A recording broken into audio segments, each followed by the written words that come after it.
Weekends are for actions. Definitely Mondays are for reactions, where we give you top-notch analysis like never before in the world of sport, from the local front to the world of basketball, to the world of tennis, and the world of athletics. All this and more. I remember so much to look forward to today. Over the weekend, we saw fantastic teams pick up trophy. Manchester City lifting the FA Cup, trophy. You look at Bernardo Silva, John Stones saying their final goodbye. Also in Manchester United, Casemiro also saying his final goodbye. Bruno Fernandes getting the assist close to Thierry Henry and Kevin De Bruyne. One more game to go. Can he, achieve that feat of a world record assist in the Premier League? Also in the Spanish La Liga, Real Madrid picked up the victory after so much, battle with the management. Also, you look at FC Barcelona, Robert Lewandowski saying his final goodbye. Also in Atletico Madrid's camp is Anthony Griezmann also saying his final goodbye. All this and more, but right here we're not saying goodbye. We are just starting the show. Top of the morning to you. I am Paul Abe Toluwanimi, and you're welcome to Dominion Sport right here on Dominion Television. I'm not alone in the studio. I have the Queen of Sport joining me this wonderful morning. Definitely, I have Sanusi Alimi, the man who loves to call himself Sir. Without any acknowledgement, top of the morning to you, Mabuba. How was the weekend? What intrigued you the most over the weekend? Thank you very much, Toluwanimi. As you mentioned, there were a lot of activities that went down over the weekend. And as you mentioned, this year or the past couple of days, we're seeming to see a lot of goodbyes from players that we've been watching, players that light up the game of football over the past few years. And for us football lovers, it's quite sad to see this time, which we all know will eventually arrive, to see these players that we've all that have given us the excitement, the thrill of football matches every weekend, and even across top competitions there in the world of football. It's actually sad to see them leave the clubs that we've always known them for. And I think a couple of years from now, we're going to be seeing these same players hang up their boots. So yeah, it's a normal thing, but this is just our own way of saying thank you to these players, and we can all wish them the very best in the next couple of years that they have before hanging up their boots. And about the match, the highlight from the weekend, I would say it was the encounter between Man City and Chelsea. It was great seeing Pep Guardiola lifting the FA Cup after coming closely for the past 2 years. He finally did it. But for Chelsea, I think the run to eventually secure the FA Cup maybe next time around, it's going to come. But then that was more or less the highlight for me. And we also have updates from the world of basketball as well. I think we saw the Cavaliers secure the Sports Direct in the Confederations Finals, and they're going to be going against the Pistons. So it's actually great to see that this all activities, and then as Toluwanimi has mentioned, we're here to give you all the breakdowns, our thoughts on these encounters, and what's your takes on it, and then we can all enjoy the thrill. It's Monday, so we're all here for the reactions. Definitely. Yeah. All right, Sanuruddin, Celtic, your team. I would say maybe because of Kelechi Iheanacho, you wanted Celtic to win. Also, Chelsea having a new manager, Xabi Alonso, until 2030. Real Madrid bringing back. The special one, Jose Mourinho. What was the weekend like for you? It was awesome. It was fun. Activities everywhere. We're talking about football. I was spoken about basketball, and there was activities in the world of tennis as well. Yannick Sinner completed the Golden Slam yesterday, and it was all fun to see. The Italian president added him the trophy, and in preparation for Roland Garros next week, we'll have loads of actions and thrills to go down. The qualifiers are going on at the moment, and for me, the highlight of my weekend was the heart that was broken on Saturday. So, Hearts fans had their hearts broken at the Celtic Park. It was fun to see Kelechi Iheanacho leave the league trophy for the first time in his career. He's had an illustrious one with City, played in different parts of Leicester City, but this is the first league title in his career, and it was nice to see. So for me, that I think did it for me. Yannick Sinner, yes, back on top, extended his lead over his closest rival, Carlos Alcaraz, on the rankings in tennis. We have hearts that were broken, like I mentioned. Managers are changing positions. A lot of teams are trying to complete their transfer stories before the World Cup, and numerous lists from final lists has come up from different national teams. So we have that to talk about. I know we can't exhaust the whole of our story today, and we still have the guests coming up. So it's all exciting on the show this morning. And I'm happy to be right here. Great. And I'm honestly speaking, we have so much to give you. Yesterday, before the story, I saw a video about Neymar complaining. I don't know who saw the video, I did. complaining about the substitution, and because we knew that a list is going to drop today for Brazil. What does that mean for Neymar? Let me ask you quickly, Mabuba. Do you see him going to the World Cup with Carlo Ancelotti? Actually, I very much see Neymar heading to the World Cup with Brazil. You know, before now, we all were contemplating the possibility of Neymar being included right there in the Brazil squad for the 2026 World Cup. And then when the preliminary list dropped, we saw Neymar's name on that list. And for me, I don't think that is a sign that we're actually going to see Neymar make the final list of names that will be heading to the World Cup. But he was furious over the weekend. Yes, he was furious, and somehow I don't know what to say. He's overreacting because I know that whenever players want to prove themselves, knowing that something big is coming, they feel that if every single minute of them being on that pitch counts, because we don't know if Ancelotti was watching the counter to determine whether this is going to be, the side up to determine whether Neymar is going to be on the list of names to make it to the World Cup. So I do understand the reaction, and somehow I do kind of I do feel furious sometimes by the way some rules are being implemented in football. We get the fact that the substitution has already been made and Neymar was already off the pitch, which means that he cannot go back in. But then is there a possibility that some decisions can be overturned? We've seen decision of yellow cards being overturned, some goals being overturned. We'll but get, this situation, definitely. I think we are here to settle the whole VAR decision. So if we're not going to go back to substitutions being overturned, it's going to be a lot of trouble. Let them get this right first. And maybe sometimes in the future we'll go back to let's see if substitution can be reviewed.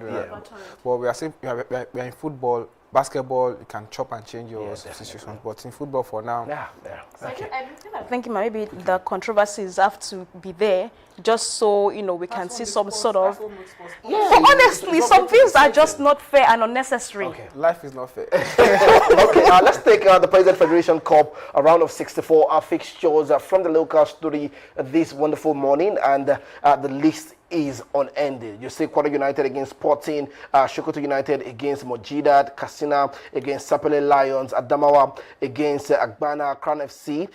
You look at Aqua United against Wiros FC, Kebbi United against Shooting Stars, Kada Warriors against Campus. The list is long, and this is what we are going to look forward to, the President Federation Cup round of 64 fixtures. Yes, you mentioned round of 64. 64 teams are competing for 32 spots in the next round, and let's see what happens. A lot of matches, neutral grounds, so you don't have the home support and all at this stage of the competition. So I'm just expecting a lot of exciting matchups. Shooting Stars will play KB United in Abuja.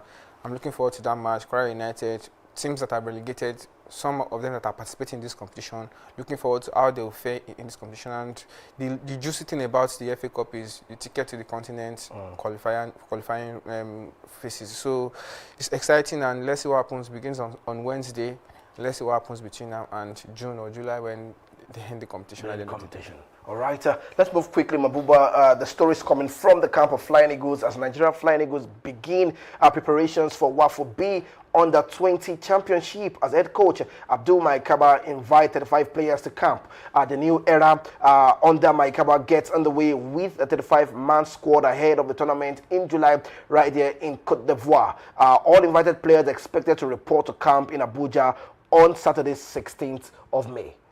Well, it's a good start. It's good to see that we are beginning to see the younger generations of the Super Eagles take on certain competitions like this. And as I mentioned, the coach has called up quite a number of players. I do think that, as we mentioned, things like this are more or less for us to see players that are going to be proper fits and suitable to participate in that competition. So we're looking forward to see those players deliver their best. And if the coach is impressed by the performances that he sees them display, it's going to determine those that are going to be picked to represent Nigeria at the WAFU B tournament. So all the very best to the players, and we wish them all the best, basically. So yeah, as we mentioned, the coach is going to determine those that are going to make the final cuts, and we just hope that eventually when they get to that competition, we're not only going to see Nigeria represent the Nigerian flag, but also see them go all the way through in that tournament, and maybe eventually lift the cup. Lift the cup, yes. Definitely. Quickly, the Falconet have been drawn in Group F of the Poland 2026 FIFA Under-20 Women's World Cup.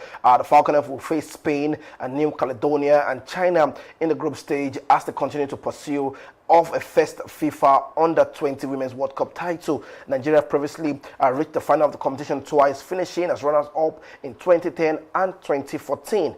They will be aiming to go one step further in Poland. This time, the group they are in is very tough. They have Spain, they have China in that group, and we know how prolific these teams are in this competition, but it's a very good one. This time, maybe you get things right and do one better, like you mentioned. But I'm looking forward to the competition to start proper, and series of friendlies and competitions and preparations the team is going to have. And for this time around, I would like the team and the NFF and the scouting team to tailor their friendlies to the playing style of teams that they will play in the competition to help prepare the girls better for what they have ahead of them. So good luck to them, and let's see what happens. I want to ask you, Mabuba, do you think the girls are ready for this competition, and can they achieve that feat in Poland quickly? Well, we've seen the number of performances that they've displayed over time, but at the same time, we know that the kind of girls that they'll be going against, with Spain, with China, these are not competitions of lower calibers, because we know how competitive those countries are in tournaments like this. So yeah, the level of preparation that they've had over time here in Nigeria, I do not think that it is up to the standard of what is required if they're going to be going against certain teams of top tier teams like this. And football is a game of miracles. We've seen miracles, come into play over time in certain competitions like this. So it would be actually fascinating to see these ladies qualify for the next round. Even if we even go far off right there in that tournament. But we don't know what exactly is going to happen. They're going to go against these girls, and we're going to see the performance that they're going to pull off. And, for every match that is being played, it's going to serve an opportunity for the coach to determine what needs to be fixed while going into the next encounter. And for me personally, the least that is going to happen, or that should happen, is them qualifying as best losers for the next round, because we have a total of 6 teams. That will be 24 teams, and then 12 is going to progress to the next round. Then we need 4 more. So if they can qualify as best loser, the least the more. But I'm actually hoping that they'll be able to qualify directly to the next stage. But if all worst wants to come to worst, they should just qualify as best losers for the next stage. All right. We'll be looking forward to that, and Mabuba definitely would be giving us update all the way from Poland. We hope she can be at Poland, if possible, but definitely she will be giving us massive coverage, from the scene ahead of the FIFA Under-20 Women's World Cup.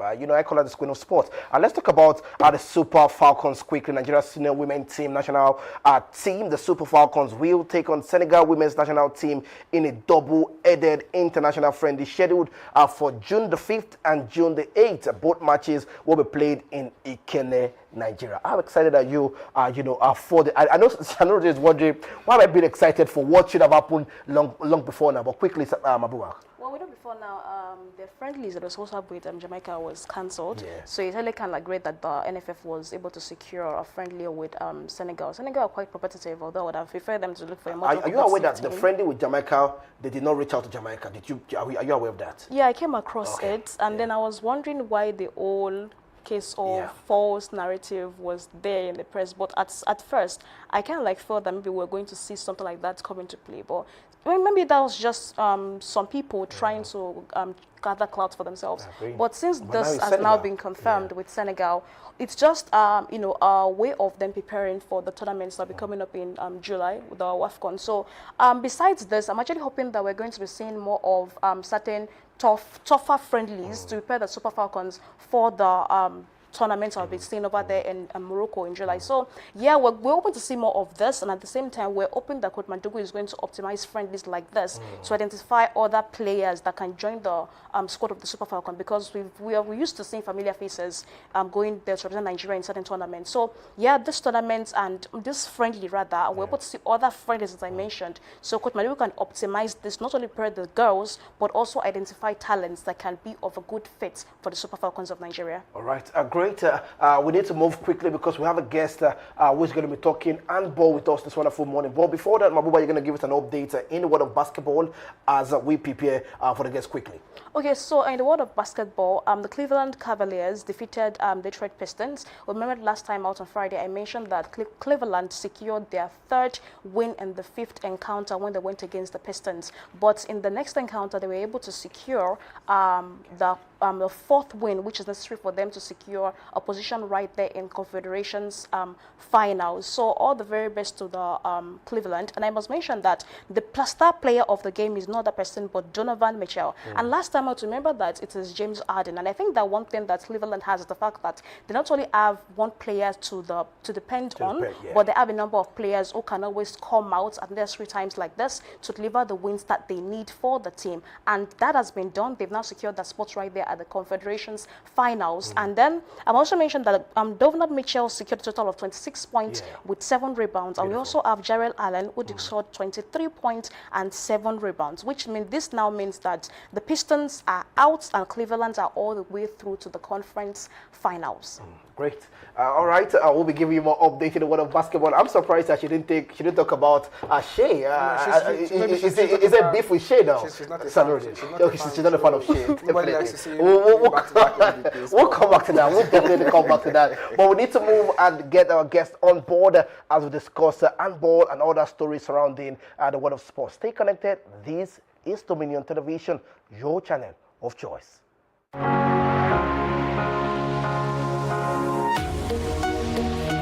Live from the heart of the action. Welcome to the nerve center of Next Level Broadcasting.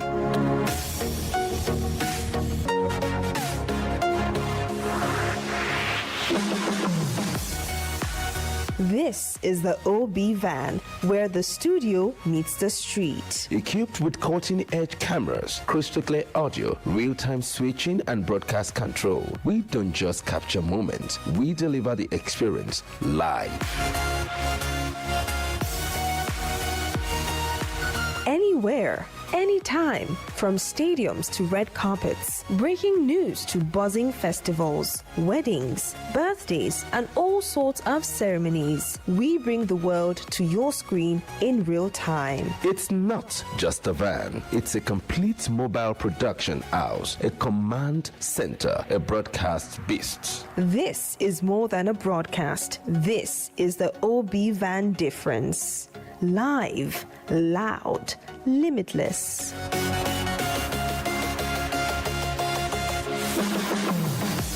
Ready to go live? Like never before. Book the OB van today and take your event to the world. One powerful broadcast at a time. To book, call 0705 506 1061 or 0916 101 1061.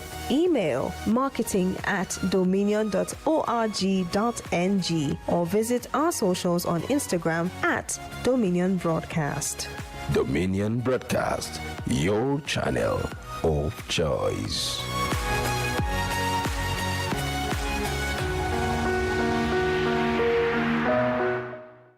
You're welcome back to Dominion Television, your channel of choice. This is Dominion Sport, and we're talking all things sport. And definitely, we have a guest in the studio joining us this wonderful morning. Let me introduce Olushola Adedigba, postgraduate student at the University of Ibadan, studying criminology with interest in cybersecurity and sport development.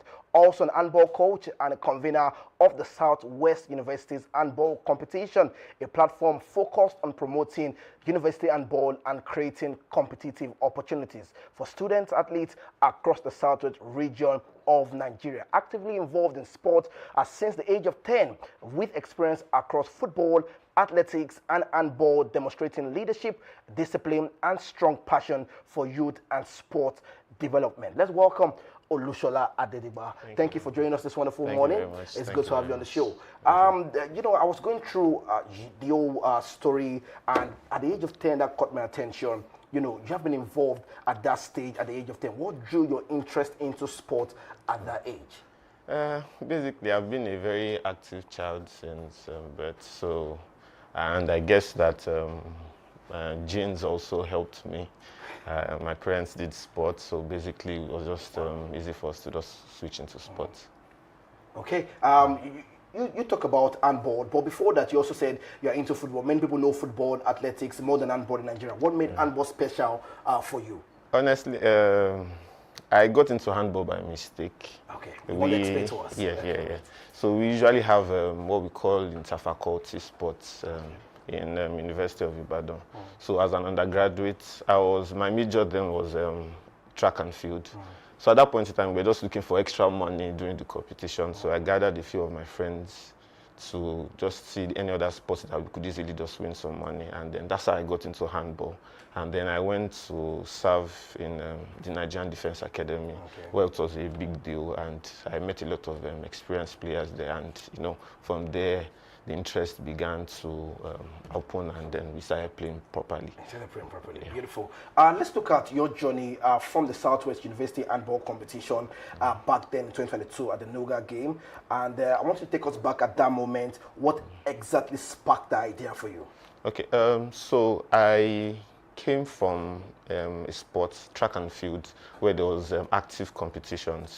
And when I switched into handball, I figured and I discovered that we didn't really have any other competition except NOGA.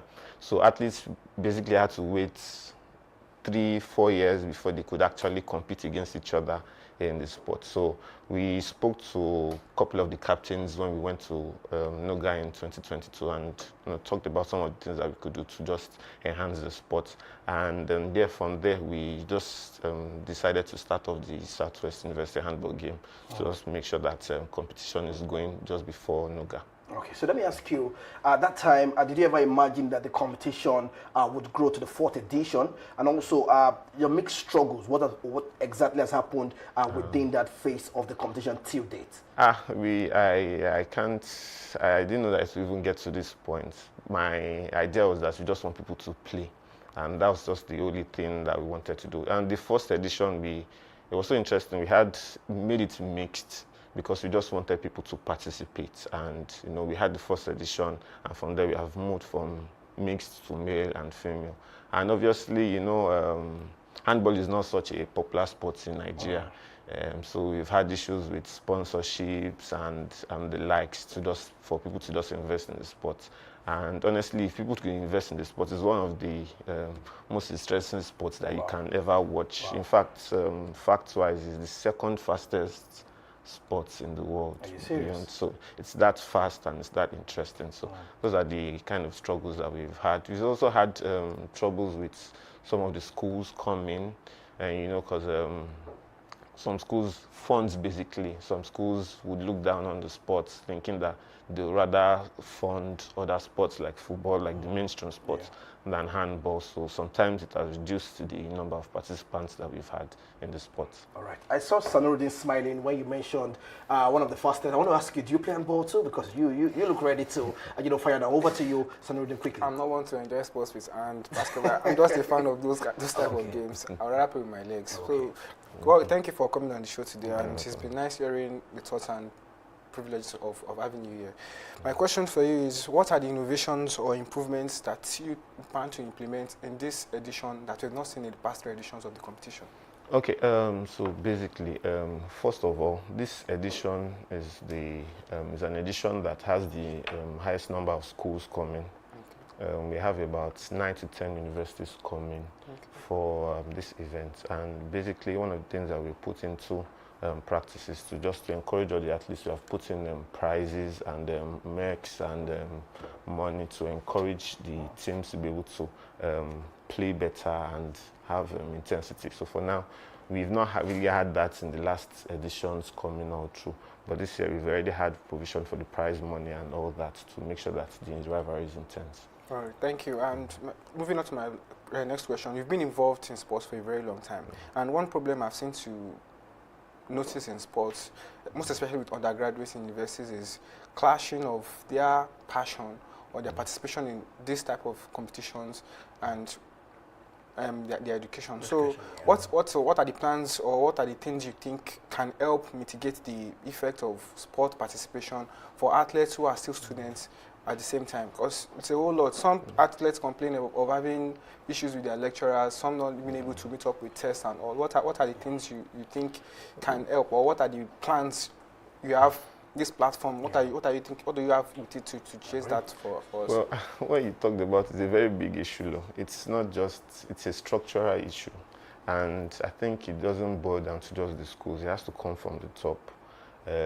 We have to prioritize that we are going to have student athletes. And once we can do that, for instance now, an athlete, an average Nigerian university athlete, one of the things that you must learn to do is to prioritize your time. It's very, very important, because if you can't prioritize your time, it's going to affect your academics. So what we majorly need in Nigeria on sports generally is that we have to have a structural adjustment. People need to believe that sports is also part of academics. In the US, you would see a medical student participating in the Olympics. Yeah. How is it possible? How is it that somebody in the medical sphere can participate and represent the national team, and we can't do that?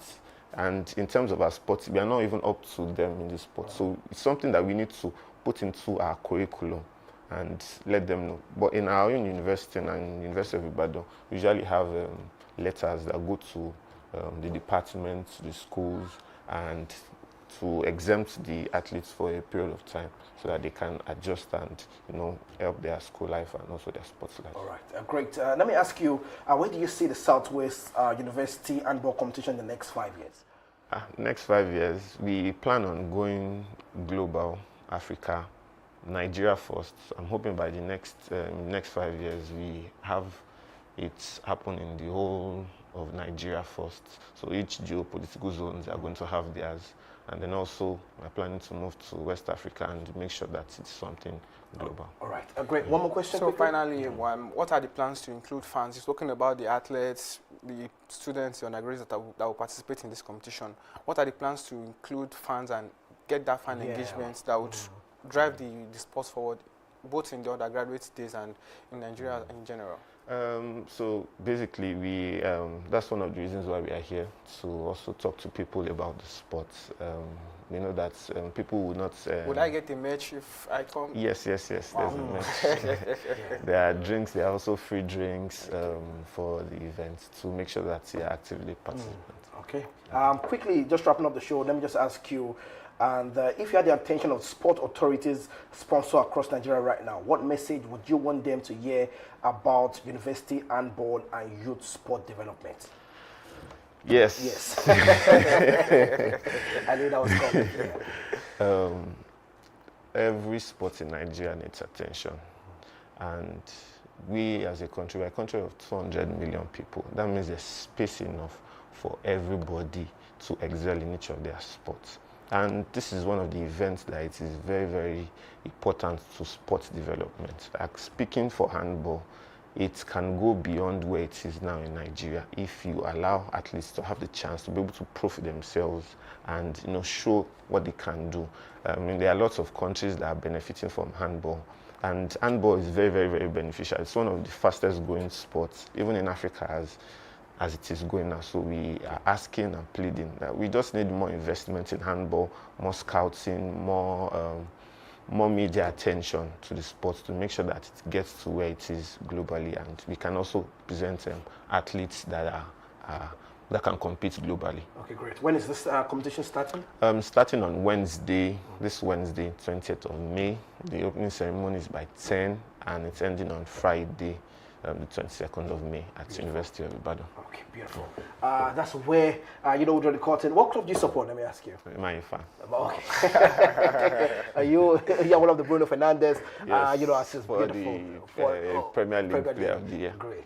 Yeah. All right. To get record-breaking Just assist. wait. Yes, we are praying. You're praying? All right, beautiful. We're about to wrap up the show, so Nuruddin, just give us a 1 minute update in the world of tennis quickly. Yes, I spoke earlier in my intro. Yannick Sinner completed the Golden Slam yesterday, and it was all fanfare in Italy. Did it in front of the own fans, and that's what you want to see. And Svitolina, against all odds, she defeated Coco Gauff on Saturday in the women's final, and now Sinner taking a 3-bump space up on the rankings for the women, and Coco Gauff still remains fourth on the rankings despite not winning the title on Saturday. It was a sad one for her to see her lose, but the Roland Garros is coming next week. The qualifiers are going on at the moment, and I'm all set for it. Carlos Alcaraz is still going to be out, and that gives Sinner the chance to extend the gap between them on the rankings at the moment. We'll see Novak Djokovic again. We'll see Medvedev, who had a very good game in the semi-finals against Yannick Sinner. Is Sinner's body going to betray him in the Roland Garros because of his participation in the total 6 Masters this year? that's a very big question for him and his team to answer. And it looks like he struggled a bit in the last 2 games in the Rome final. So let's see what happens between now and then. But the rankings right now, Yannick Sinner still on top, added 1,000 points to his current tally. Carlos Alcaraz, Alexander Zverev, those are the top 3 at the moment, and we'll have more for you on the show tomorrow. All right, great. Arsenal Burnley, let me ask you, I think about Arsenal Burnley. I hope Burnley wins. So Arsenal Burnley. Another Arsenal anytime. Are you saying Burnley will win too? Burnley can't defeat Arsenal at the Okay, end. so And I just don't give see me it your happening. Prediction: Arsenal would win and they will be crowned champions at the end of the day. Not what I would like to see, but something we'll see. All right, I'll be back here to give you the update tomorrow that Burnley are definitely going to defeat Arsenal, and we'll be back here to At talk the about Emirates. all of this at the Emirates Stadium. Trust me, we're going to be back here to talk about it. But this is where we draw the curtain on today's show. I want to thank you, Adediba. Thank you for joining us. Thank you for giving us an insight in the world of handball, and definitely would love you to be back here to look at the growth process and what it looks like. We'll be back here at the university also to enjoy the world of handball. All right, I want to say a big thank you to the producer, to the crew. Sanuruddin, thank you. Mabuba, thank you so much for giving us top-notch analysis on the world of basketball, the world of sports, and other activities around the round leader game of football. I am Paul Abe Toluwanimi. We'll see you again tomorrow. Please stay blessed and bye for now.